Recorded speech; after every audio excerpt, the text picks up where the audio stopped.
పరిశుద్ధాత్మ వస్తుందన్నది రైలు నిలయంలో ఒక పోకడ మా గురించి. మరి సుక్కి, మరి శారద, మేరీ సిస్టర్ ఇంకా ఉన్నారు. మేమందరం కూడా కంచెలు కట్టుకుంటూ పాటలు పాడుతుంటే రైలు నిలయం వాళ్ళకి పరిశుద్ధాత్మ తాకుతుంది అన్న ఒక మంచి పేరు అన్న మినిస్ట్రీకి ఉందండి.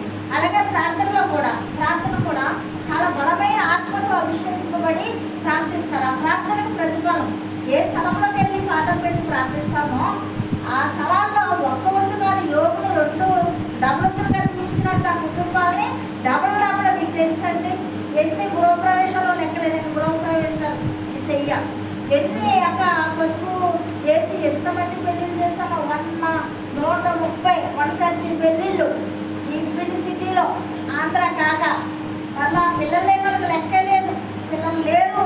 నాకు పిల్లలు పుట్టుకున్న వాళ్ళు ఏడ్చుకుంటూ వస్తే మరి అయ్యగారు నేను ప్రార్థించినప్పుడు మరి 50 సంవత్సరాల్లో కూడా పిల్లలు పుట్టేవారు ఉన్నారు. మహాబూబ్ నగర్ మరి ఇంకా 7 సంవత్సరాల పిల్లలు లేనివారు. ఇదంతా మన గొప్ప కాదు, మనం ఆల్రెడీ ఆయనకి మనం ఒక సర్వెంట్లు అంతే, హెచ్చించుకుంటానికి మనలో ఏమీ లేదు. కానీ మధ్యవర్తులుగా మనల్ని నిలబెట్టుకుని మన ద్వారా మన ప్రార్థన ద్వారా కార్యాలు చేస్తున్నారు. దేవుడు నమ్మకం వందనాలండి. అన్నయ్య వదిన మరి రైల్వే ఒక రోజు నేను ఏదో ఎవరింటికో వదిలి ఇంటికి ప్రార్థనకి వెళ్ళి ఇంటికి వెళ్ళిపోవడానికి రైలు అక్కడ హాస్పిటల్ దగ్గర ప్లాస్టిక్ సామానం పడుతున్నాను.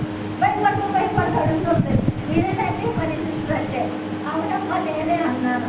మీ గురించి విన్నాను సిస్టర్ నేను, మరి మా ఇంట్లో ఒక రోజు ప్రార్థన పెట్టాలంది. అయితే నాకు టైం ఇవ్వమ్మా, నేను ఆల్రెడీ బుక్ అయిపోయాను, నాకు టైం ఇవ్వన్నాను. టైం ఇస్తాను సిస్టర్, మీరు ఎప్పుడు పెడతారో పెట్టండి అంది. రైల్వే క్వార్టర్స్ అప్పుడే వచ్చారు. ఆ రోజు నుంచి మొదలు ఈ రోజు వరకు 30 సంవత్సరాలు అయ్యిందో, 30 పైనే. ఆ రోజు నుంచి ఈ రోజు వరకు కూడా మరి చిన్న పిల్లలు చిన్న ఇల్లు చదువుతుంటాము. రాజు 7th, రెండవ 6th అనుకుంటా.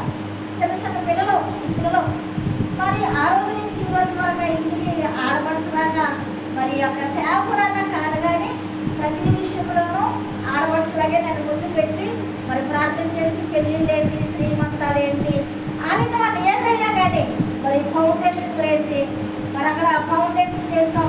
బోరు తొందరగా వాటర్ వచ్చేసింది, బోరు నీళ్ళు ఎంతో రోజు వస్తుందో ఎత్తుగా ఉంటాను.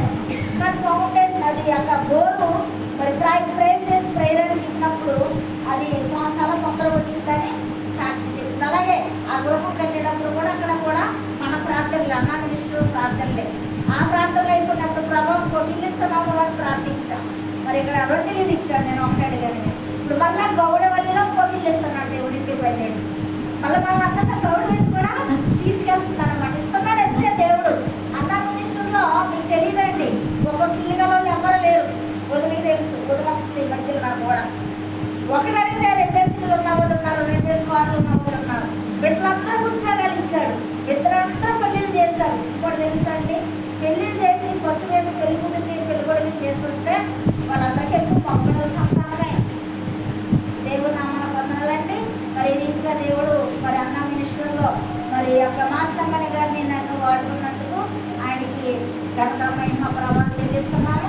మాకు ఇంకా ఆరోగ్యం ఇవ్వాలని, నశించుకోని ఆత్మల కొరకు మేము పోరాడాలని మీరు అందరూ ప్రార్థన చేయండి. ఎప్పుడు మరి శారద మరి సుకేష్ని పెట్టిన విలియం అన్న నా రైట్ హ్యాండ్ లెఫ్ట్ హ్యాండ్ అంటారు. మా సహవాసం మంత్రాలు ఇద్దరిని, నీ రైట్ హ్యాండ్ ఏది, నీ లెఫ్ట్ హ్యాండ్ ఏదని అడుగుతారు నన్ను. అలా ఉండేవాళ్ళం. మరి నిర్మలమ్మ ఒక ఆమె కూడా ఒక ఆడపడుచుని నేను. నిర్మలమ్మ కూడా ప్రతిదానికి నన్నే ముందెట్టింది. అలాగే మేరోజున కూడా వారిలో ఫౌండేషన్ కూడా నా చేత ఇచ్చారు. మరి ఎన్నో పోస్టులు కట్టాం. అలాగే ప్రతి ఒక్క బిడ్డ కూడా నన్ను ఒక ఆడపడుచులాగే నన్ను వాడుకుని మరి నన్ను దేవుడు నన్ను వీళ్ళందరికీ కూడా పరిచయం చేసిన ఏసై కూడా వందనాలండి. ఇప్పుడు వాజ్పేయి వెళ్ళాలా, వదిన మాట తీసేయలేక నేను తారీఖు ఇచ్చాను ఈరోజు. మళ్ళీ ఇప్పుడు ఇక్కడ ముగించుకుని వాజ్పేయి వెళ్ళాలి. అక్కడ అందరూ రెడీగా ఉన్నారు. మరి యొక్క దేవుడికే మహిమ. మరి ఇంకొక ఇల్లు కడుతున్నారు, మీరు నమ్ముతున్నారా? మనమందరం గౌడవెల్లి వెళ్తున్నాం. అలెలుయా చెప్పండి. అలెలుయా. మరి గౌడవెల్లిలో కూడా ఇంకొక ఇల్లు కడుతున్నారు అంటారా? వదిన వెళ్ళి అక్కడికి వెళ్తున్నాం. ఎందుకంటే అక్కడ ఇంటి పక్కన ఇల్లు కడుతున్నారు.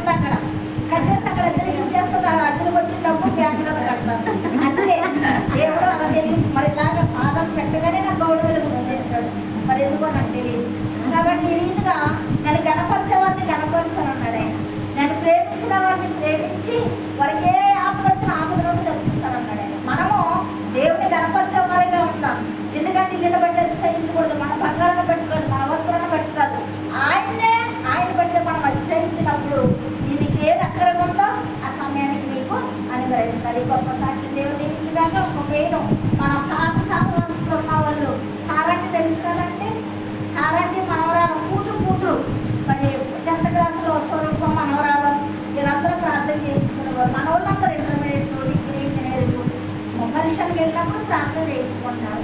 మరి మొన్న నేను ఏం చేస్తున్నాను, నాకు ఖాళీ లేక నేను ఫోన్ లిఫ్ట్ చేయట్లేదు. రాత్రి దొరికింది. రాత్రి కూడా ప్యారడైజ్లో కంపెనీలో ప్రార్థన పెట్టి వచ్చి 7:30కి పైకి వెళ్ళాను బుద్ధిగాలికని. ఆంటీ చేసి, అమ్మ నీకు 2-3 సార్లు చేస్తాను, నువ్వు ప్రార్థన చేస్తావు కదా బిడ్డ, నా మనవరాలు పాస్ అయిందని ఆరాంటి కూతురు చెప్పిందండి. దాన్ని బట్టి కూడా వందనాలు. స్వరూప మనవరాలు అయితే శ్యామ్ చనిపోయాడు కదా, శ్యామ్ కూతురు. ఆ అమ్మాయి వాళ్ళ పెళ్ళి మేమే చేసాం. శ్యామ్ పెళ్ళి కొడుకుని మేమే చేసాం. ఆ కూతురు పుడితే ఆ కూతురు ఫస్ట్ బర్త్డే కేక్ కటింగ్ మేమే చేసాం. ఆ పేరు కూడా నేనే పెట్టాను, సారు నేను. అమ్మని నువ్వు చేసావు, 10th క్లాస్ ఎగ్జామ్స్ ప్రార్థన చేసావు, మిక్స్డ్ హై స్కూల్కి టాప్ వచ్చిందంటే దేవుని బిడ్డలో దేవుణ్ణి నమ్ముకున్న వారిని ఆయన విడువడు ఎడబాడు. ఎందుకంటే ఈ గుడ్ న్యూస్ కూడా చెప్పాలి కదా, మీకు తెలుసు కదా తారాంటి స్వరూప. కాబట్టి దేవుడు వారి పట్ల చేసిన కార్యాన్ని బట్టి కూడా దేవుని వందనాలు. అంటే మీ బిడ్డలో కూడా రత్నాలు అన్నయ్య మనవరాళ్ళ కూతురు బిడ్డల కొడుకులు బిడ్డలో కూడా ఈ రీతిగా అంచంచలుగా ఎదగాలని, పరిశుద్ధాత్మ జ్ఞానం ఇవ్వాలని ప్రార్థిస్తున్నాం. నువ్వు ప్రార్థనకు రాకపోయినా డైలీ సహవాసంలో మేము అందరం గుర్తు చేసుకుని ప్రార్థిస్తూ ఉంటాము. సాక్షి దేవుడు